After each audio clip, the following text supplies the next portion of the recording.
네, 윤석열 대통령의 비상계엄 선포로 촉발된 내란죄 사건과 관련해서 대검찰청이 오늘 특별수사본부를 구성했습니다.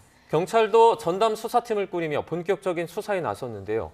향후 수사 전망과 쟁점에 대해서 서정빈 변호사와 얘기 나눠보도록 하겠습니다. 어서 오세요. 네. 안녕하십니까? 검찰이 특별수사본부를 구성했다는 거는 이제 수사 본격적으로 시작한다 이렇게 의미를 읽으면 되겠습니까? 네, 그렇게 예. 의미를 파악하면 될 것 같습니다. 사실 어제 검찰에서는 김용현 전 국방부 장관에 대해서도 이제 출국 금지 조치를 했었습니다.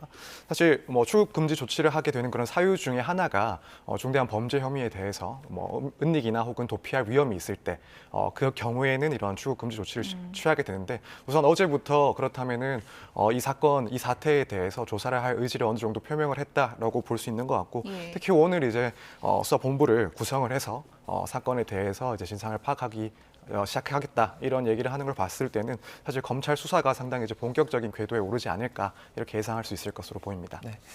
앞서 심우정 검찰총장이 이 경찰에 사건을 넘기지 않고 직접 수사하기로 결정한 배경에 대해서 이렇게 말을 했는데요. 먼저 듣고 오도록 하겠습니다. 관련된 고발장들이 접수되어서 지금 001부에 배당하였고 오늘 출국 금지 조치도 취했습니다. 관련 법령과 절차 또 법과 원칙에 따라서 수사를 진행할 예정입니다. 직접 수사도 그럼 가능하단 말씀이신 건가요? 저희들은 법령과 절차에 따라서 수사를 할 수 있다고 생각하고 있습니다. 네, 일단 검찰은 직권 남용 혐의에서 먼저 수사를 개시해서 내란죄까지 뻗어가는 그런 구상을 하고 있거든요. 이건 어떻게 보십니까? 일단 충분히 가능한 구상이라고 보여집니다. 사실 지금 검찰법에 의하면은 검찰청법에 의하면은 검찰이 이제 수사를 할 수 있는 범위가 지금 축소되어 있긴 합니다. 네. 그래서 부패 범죄 그리고 경제 범죄로 한정이 되어 있고 물론 시행령으로 이 범위를 또 상당히 넓혀놓긴 했지만 지금 이렇게 문제되고 있는 내란죄에 대해서는 직접 수사를 개시할 수 있는 대상이 아니긴 합니다. 네. 그렇기 때문에 사실 검찰 내부에서 초기에 이야기가 나왔던 것이 이런 내란죄를 검토하기 이전에 검찰에서 수사할 수 있는 직권남용 여부를 한번 먼저 조사를 해야 되지 않느냐 이런 이야기가 나왔습니다. 그리고 나서 이어지는 논의가 이렇게 대상 범죄인 그런 직권남용에 대해서 조사를 할 경우 또 이제 검찰청법에서는 검사가 수사하는 사건에서 직접적으로 관련된 범죄에 대해서는 그 대상을 굳이 따지지 않고 또 수사를 할 수 있도록 규정을 해두고 있습니다. 지금 이 사건 같은 경우에는 결국 직권남용이라는 것도 대통령이나 혹은 관계자들이 자신의 권한을 이용해서 군이나 혹은 경찰에게 부당한 업무 지시를 내리고 이렇게 예. 해서 권력을 남용한 것이다라는 것인데 이것과 직결되어 있는 게 결국에는 이 사건 계엄령의 선포라 그리고 계엄령의 시행이기 때문에 사실 지금 이 논리로 봤을 때는 충분히 검찰에서도 직권 남용 여부를 검토하면서 동시에 내란죄 혐의까지 또 검토할 수 있는 사항이라고 보여집니다. 그러니까 내란죄를 수사할 권한은 지금으로는 없지만 직권남용으로 하다가 다른 혐의가 인지가 되면 그 수사하는 것은 그 수사 범위로 볼 수 있다는 거죠? 네, 그렇게 볼 수 예. 있습니다. 물론 지금 거의 동시에 이렇게 진행이 되지 않을까 생각을 합니다. 워낙 사태가 많이 알려져 있는 상태이기 예. 때문에 네, 수사가 개시되면은 동시에 이런 내란 혐의에 대해서도 조사가 착수될 것으로 예상이 됩니다. 네. 이와 함께 직접 수사 권한이 있는 경찰도 수사에 착수했다라는 소식을 저희가 전해드렸습니다. 한 120여 명 정도로 구성된 전담 수사팀을 구성했다고 하는데 이 규모가 좀 큰 편이죠? 네, 상당히 큰 편입니다. 네. 말씀하신 것처럼 지금 본 사안에 대해서 이 안보수사단 산하 인력 거의 전체로 지금 보이긴 하는데 120명을 수사에 이제 착수를 시키겠다 네. 이런 입장을 밝혔습니다. 이 인원을 봤을 때는 어쨌든 이 사안의 중대성에 대해서 충분히 인지를 하고 있다라는 표시인 것 같기도 하고 또 한편으로는 수사 필요성도 상당히 중대하게 인식을 하고 있다라는 그런 입장으로 보입니다. 실제로 지금 우종수 국수본부장도 국회에서 그 긴급 현안에 대해서 질의가 들어왔을 때 이 사건에 대한 수사 의지가 없었다면 이런 식으로 착수를 하지 않았을 것이다. 그리고 결국에는 수사에 대해서 수사를 할 의지가 있다라는 그런 입장을 밝힌 상황으로 보입니다. 어쨌든 검경 합쳐서 지금 내란죄 사건에는 이제 대규모 인력이 이제 투입이 돼서 수사가 본격화되는 그런 이제 모양새인데, 근데 이제 경찰 수사 관련해서는 이상민 장관하고 조지호 경찰청장이 동조 혐의로 이제 적시가 돼 있기 때문에 경찰 수사가 이게 적절한가 이 부분에 대해서는 또 여러 시각이 있을 수 있을 것 같거든요. 네, 그럴 수 있습니다. 예. 왜냐하면 지금 이상민 행안부 장관 같은 경우에는 경찰청이 일단 행안부 소속이기도 하고 예. 또 행안부 장관은 이 경찰청장에 대해서 지휘를 할 수 있도록 그 권한이 인정이 되고 있습니다.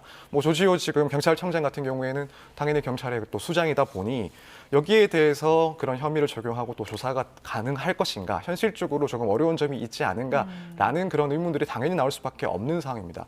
하지만 그렇다고 해서 이런 부분들을 아예 떼어놓고 수사를 하는 것도 사실은 불가능하기 때문에 이 점에 대해서는 뭐 충분히 우려도 있긴 하지만 수사에 대해서는 일단 착수가 된다면 조사를 일단 지켜봐야 되는 상황으로 그렇게 보여지고 있습니다. 네. 경찰과 검찰 그리고 지금 뭐 공수처까지 수사를 검토 중이라고 밝힌 상황인데요. 이렇게 여러 가지 수사기관이 겹치는 경우에 한 기관으로 이관한다거나 그렇게 되지는 않습니까?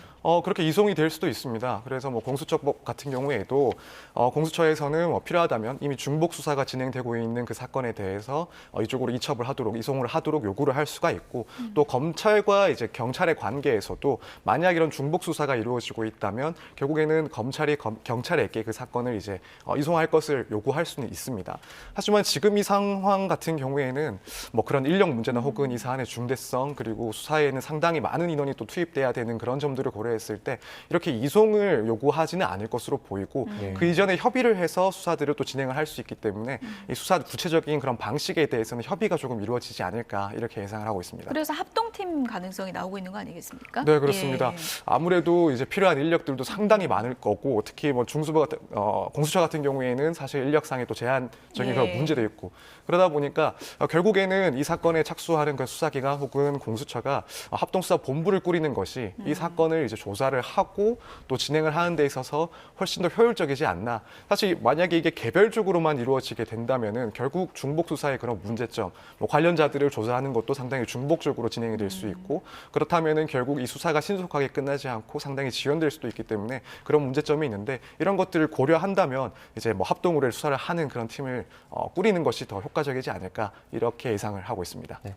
그러니까 이번 사건 내란죄가 성립될지 안 될지에 대한 그 가장 중요한 법적인 쟁점은 어떻게 됩니까?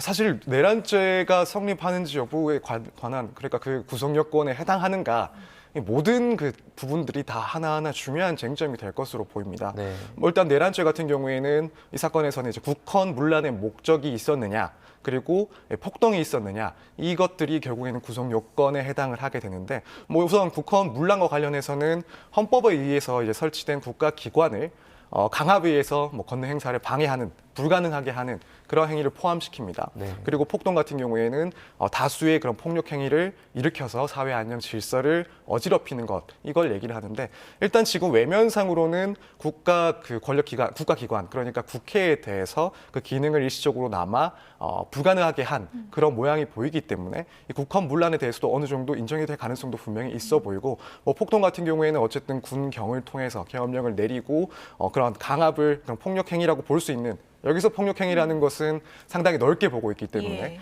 그래서 이런 폭력행위라고 볼 수 있는 그런 모양새들이 있었기 때문에 이 부분에 대해서 일단 외형상으로 뭔가 혐의가 문제가 된다라는 점은 조금 보여지는 것으로 보입니다. 또 실제 이제 계엄령을 통해서 이렇게 내란죄가 성립되는지 이 부분에 대해서는 여러 번 언급이 되고 있습니다만, 전두환 이제 노태우 그 사건에서 대법원은 결국 이런 목적을 위해서, 국헌 문란의 목적을 위해서 계엄령을 선포한 경우 이것은 결국에는 내란죄에 해당할 수 있다. 그리고 국회의 그런 기능을 마비시키는 경우에 내란죄에 해당을 한다. 이렇게 판시를 하고 있기 때문에 이런 점 역시 고려를 했을 때 결국에는 그냥 구성 요건에 해당하는지와 관련해서는 어느 정도 모양새는 갖춰진 것으로 보이고, 또 한편으로는 그렇다면 애초에 이런 목적이 있었느냐, 이 국헌 문란의 목적이 있었느냐, 이 부분이 또 상당히 중요하게 다뤄질 것으로 보입니다. 예. 왜냐하면 우선 지금 대통령 측에서는 당시에 이제 국회가 이런 계엄 해제를 요구할 것을 이미 예상을 하고 있었다. 이런 계엄령을 선포한 것은 국회에게 그런 경고를 하기 위한 그런 수단이었다라고 이제 주장을 하고 있는데, 이 말은 또 달리 해석하면 애초부터 국헌 문란에 대한 목적이 없었다라는 그런 의미로도 받아들일 수가 있습니다. 그렇다면 결국 이런 목적이 있었는지 없었는지 여부에 대해서 판단이 돼야 되고, 이 부분이 상당히 또 중요한 쟁점으로 앞으로 나오지 않을까 이렇게 예상이 되고 있습니다. 네. 네. 당시에 계엄 선포 관련해서 이제 어떤 지시가 구체적으로 이루어졌는지 이 부분도 이제 속속 드러나고 있지 않습니까?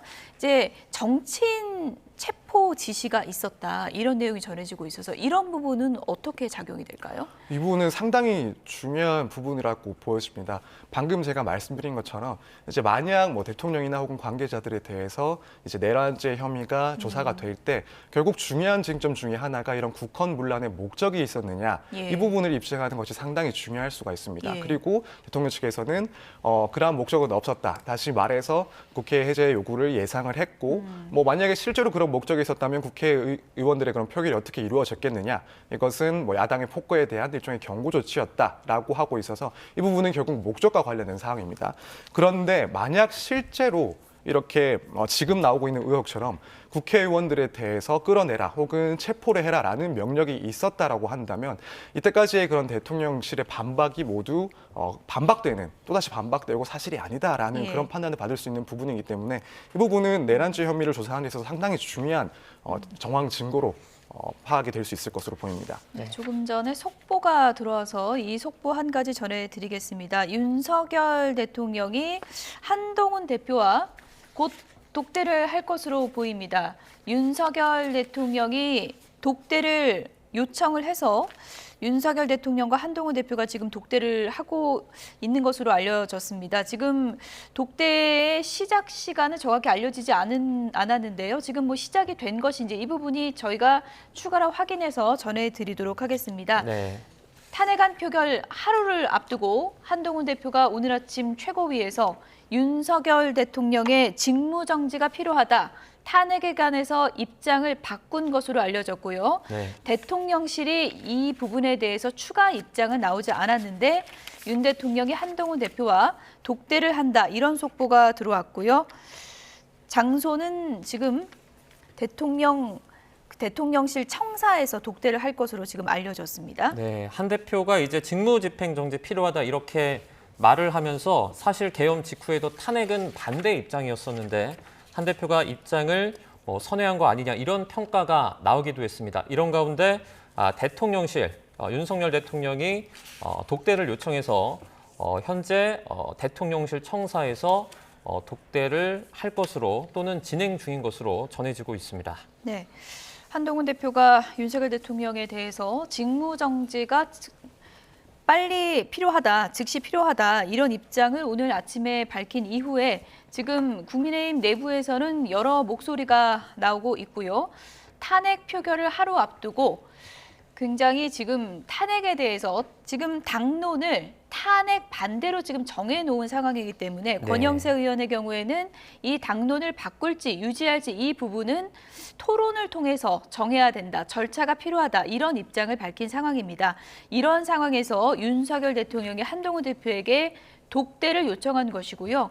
한동훈 대표가 오늘 직무정지가 이제 필요하다는 얘기를 하면서 구체적으로 뭐 탄핵 찬성 이런 입장은 밝히지 않은 것으로 지금 확인이 됐기 때문에 윤석열 대통령을 만나서 뭐 구체적인 방향, 예를 들어서 뭐 하야나 탄핵, 뭐 찬성 이런 입장을 구체적으로 밝힐지 또 윤석열 대통령이 독대에서 어떤 입장을 전할지 주목되고 있습니다. 이번에 그 계엄과 관련해서 내란죄가 성립이 된다면 그리고 저희가 조금 더 전해드리자면요. 오늘 오전에 한동훈 국민의힘 대표가 이제 윤석열 대통령의 조속한 직무집행 정지가 필요하다라는 소식을 앞선 뉴스에서 전해드렸고요. 아마도 이제 한 대표가 대통령이 주요 정치인을 뭐 체포를 하고 수감하려 했다는 걸 좀 확인했다 이렇게 밝히면서 조금 마음의 변화가 있었던 것 같기도 합니다. 그렇게 예상이 되기도 하는데요. 그래서 계엄 직후에도 탄핵에 대해서 반대였던 한동훈 국민의힘 대표가 이제 입장을 선회한 거 아니냐 이런 평가가 나오기도 했었습니다. 네, 독대 관련해서는 추가 내용이 전해드린 대로 다시 한번 전해드리고요. 지금 국방부로 가보겠습니다. 브리핑 내용을 들어보시죠. 국방부 장관 직무를 대행하고 있는 국방부 차관 김선호입니다.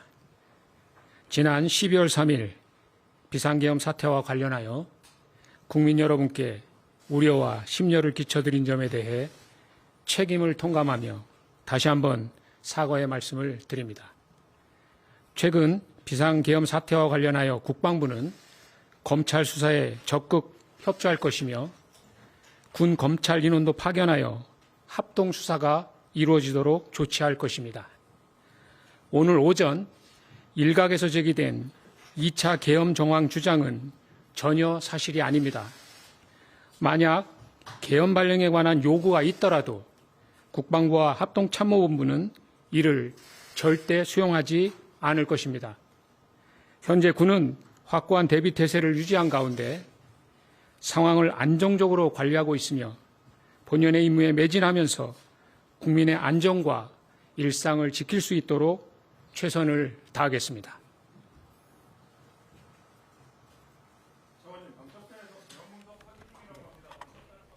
네. 국방부 입장 브리핑 내용 현장 연결해서 전해드렸습니다. 이번 비상계엄 사태 관련해서 국민 우려에 깊은 사과를 드린다 이런 입장을 밝혔고요. 검찰 수사에 적극적으로 협조하겠다 이런 입장도 밝혔습니다. 또 군 인권센터에서 이제 제기한 의혹이었죠. 이번 계엄이 끝이 아니라 2차 계엄을 준비하고 있다는 정황에 있다. 이런 주장을 한 부분과 관련해서는 국방부에서 2차 계엄 주장은 사실이 아니다. 만약에 요구가 있더라도 수용하지 않겠다. 이런 입장을 분명히 밝혔습니다. 다시 한번 전해드리겠습니다. 지금 국방부 입장을 현장 연결해서 들어봤는데요. 2차 계엄, 그러니까 군 인권센터에서 육군 부대의 비상 소집 대비 지시가 있었다면서 2차 계엄 가능성을 거론했는데 이 부분과 관련해서 국방부가 주장이 사실이 아니다. 만약에 요구가 있더라도 수용하지 않을 것이다. 이런 입장을 분명히 밝혔다는 점을 전해드리겠습니다. 네, 지금 최정민 변호사님과 지금 계엄 관련해서 법적인 문제 짚어보고 있었는데 조금 전에 정치인 체포 지시 관련해서 이게 상당히 좀 중요한 부분이 될 거라고 했잖아요. 이런 지시, 계엄 지시 이런 부분 관련해서 지시를 이제 뭐 거부한 사람이 있고 동조한 사람이 있고 이런 차이가 있을 거 아닙니까? 법적으로는 좀 어떻게 나뉘게 될까요? 네, 우선 내란죄 같은 경우에는 이렇게 국헌 문란을 목적으로 폭동을 일으킨 자, 그중에서도 뭐 우두머리도 당연히 포함해서 처벌을 하고 있지만 그런 모의에 참여하거나 혹은 또 지휘를 하거나 그 밖에 중요한 임무에 종사한 사람 혹은 단순하더라도 폭동에 관여한 자 같은 경우에는 모두 나누어서 처벌을 하고 있습니다. 그렇기 때문에 사실 지금 이 상황에서 만약에라도 이렇게 뭐 이런 상황에 대해서 내란 혐의가 문제가 되고 또 거기에 동조를 했다 혹은 거기에 뭐 상당히 참여를 했다라고 한다면 결국에는 이 내란죄에 의해서 처벌될 가능성이 분명히 존재를 하고 다만 여기에 대해서 적극적이지 않고 뭐 소극적이었다 혹은 아예 반대를 했었다 그런 사실들이 구체적으로 입증이 된다면 결국에는 이 국헌 문란의 목적이 있었는지 여부와 관련해서 혐의 입증이 조금 어려울 수가 있고 오히려 반대로 또 해석이 될 수가 있습니다. 그렇기 때문에 얼마나 여기에 관여를 했는지뿐만 아니라 여기에 대해서 어떤 식으로 대응을 했는지 소극적이었는지 혹은 적극적인 반대가 있었는지 여부에 대해서 그 충분히 조사가 된다면 그에 따라 처벌 여부가 또 결정될 수 있을 것으로 보입니다. 네. 과거에 그 내란죄 관련된 사례가 있지 않습니까? 뭐 노태우나 전두환 같은 경우에 그런데 그것과 지금 비교하면 좀 어떤 게 다릅니까? 사실 다른 점은 결국에는 전두환 노태우와 같은 경우에는 계엄의 선포와 그 기간이 상당히 길었고 또 실제로는 지금 이 사건보다는 훨씬 더 오랜 기간 동안 특히 국회에 대해서 상당히 국회의 그런 업무를 마비시키는 그 기간이 상당히 길었었습니다. 하지만 지금 이 사건 같은 경우에는 국회가 일시적으로 정지가 됐다가 결국에는 계엄 해제의 요구권이 또 인정이 돼서 국회 업무가 또 정상적으로 가능하기까지 시간이 그렇게 또 많이 걸리진 않았습니다. 이 점에 있어서는 결국 조금 차이가 발생을 하고 뭐 어떤 시점에 따라서는 그렇다면은 만약에 내란 혐의가 인정이 된다 하더라도 이게 성공을 했는지 기수에 이르렀는지 혹은 미수에 그쳤는지 혹은 뭐 폭동으로까지도 볼 수가 없는지 여기에 대해서는 조금 의견이 달리 나올 수가 있습니다. 그래서 이런 점에 있어서는 조금 차이가 있지 않나 이렇게 보고 있습니다. 네, 지난 3일입니다. 비상계엄 선포 관련된 후폭풍 관련해서 서정빈 변호사와 자세하게 얘기 나눠봤습니다. 네, 오늘 고맙습니다. 감사합니다.